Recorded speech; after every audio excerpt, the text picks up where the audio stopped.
केदारनाथ से आगे है अमरनाथ और उससे आगे है कैलाश पर्वत। कैलाश पर्वत शिवजी का मुख्य समाधिस्थ होने का स्थान है तो केदारनाथ विश्राम भवन। हिमालय का कण कण शिव शंकर का स्थान है।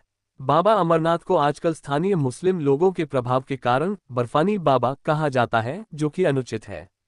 उन्हें बर्फानी बाबा इसलिए कहा जाता है कि उनके स्थान पर प्राकृतिक रूप से बर्फ का शिवलिंग निर्मित होता है। शिवलिंग का निर्मित होना समझ में आता है, लेकिन इस पवित्र गुफा में हिम शिवलिंग के साथ ही एक गणेश पीठ व एक पार्वती पीठ भी हिम से प्राकृतिक रूप में निर्मित होता है। पार्वती पीठ ही शक्तिपीठ स्थल है।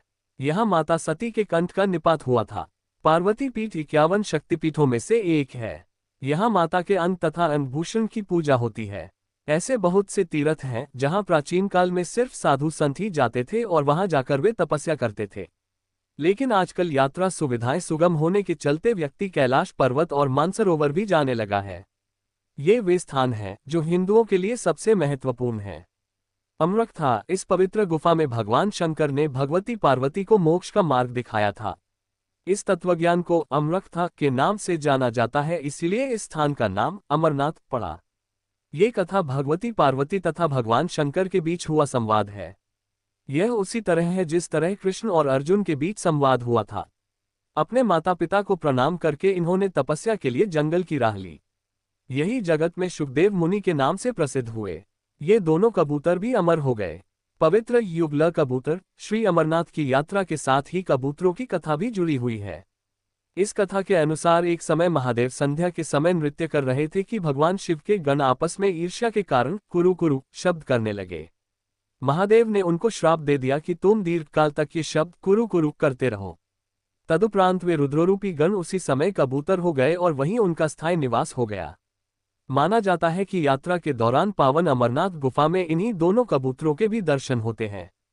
यह आश्चर्य ही है कि जहां ऑक्सीजन की मात्रा नहीं के बराबर है और जहां दूर दूर तक खाने पीने का कोई साधन नहीं है, वहां ये कबूतर किस तरह रहते होंगे। यहाँ कबूतरों के दर्शन करना शिव और पार्वती के दर्शन करना माना जाता है। गुफा में हिमलिंग स्थापित होने की कथा। पार्वती जी भगवान सदाशिव से कहती हैं, प्रभु, मैं अमरेश महादेव की कथा सुनना चाहती हूँ। मैं ये भी जानना चाहती हूँ कि महादेव गुफा में स्थित होकर अमरेश क्यों और कैसे कहलाए। सदाशिव भोलेनाथ बोले, देवी, आदिकाल में ब्रह्मा, प्रकृति, स्थावर, पर्वत आदि जंगल, मनुष्य, संसार की उत्पत्ति हुई। इस क्रमानुसार देवता, ऋषि, पितर, गंधर्व, राक्षस, सर्प, यक्ष, भूतगण, कुष्मांड, भैरव, गीदड़, दानव आदि की उत्पत्ति हुई। इस तरह नए प्रकार के भूतों की सृष्टि हुई, परंतु इंद्रादि देवता सहित सभी मृत्यु के वश में थे। इसके बाद भगवान भोलेनाथ ने कहा कि मृत्यु से भयभीत देवता उनके पास आए। सभी देवताओं ने उनकी स्तुति की और कहा कि हमें मृत्यु बाधा करती है। आप कोई ऐसा उपाय बतलाएं जिससे मृत्यु हमें बाधा न करे। मैं आप लोगों की मृत्यु के भय से रक्षा करूंगा। कहते हुए सदाशिव ने अपने सिर पर से चंद्रमा की कला को उतारकर निचोड़ा और देवगणों से बोले, यह आप लोगों के मृत्यु रोग की औषधि है।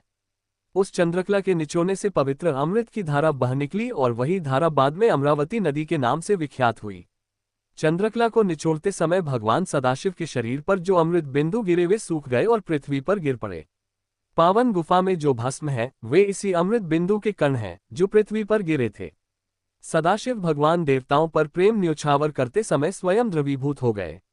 देवगण सदाशिव को जलस्वरूप देखकर उनकी स्तुति में लीन हो गए और बारंबार नमस्कार करने लगे। भोलेनाथ ने देवताओं से कहा, हे देवताओं, तुमने मेरा बर्फ का लिंग शरीर इस गुफा में देखा है।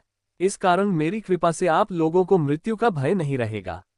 अब तुम यहीं पर अमर होकर शिव रूप को प्राप्त हो जाओ। आज से मेरा यह अनादि लिंग शरीर तीनों लोकों में अमरेश के नाम से विख्यात होगा। देवताओं को ऐसा वर देकर सदाशिव उस दिन से लीन होकर गुफा में रहने लगे। भगवान सदाशिव ने अमृत रूप सोमकला को धारण कर देवताओं की मृत्यु का नाश किया, तभी से उनका नाम अमरेश्वर प्रसिद्ध हुआ।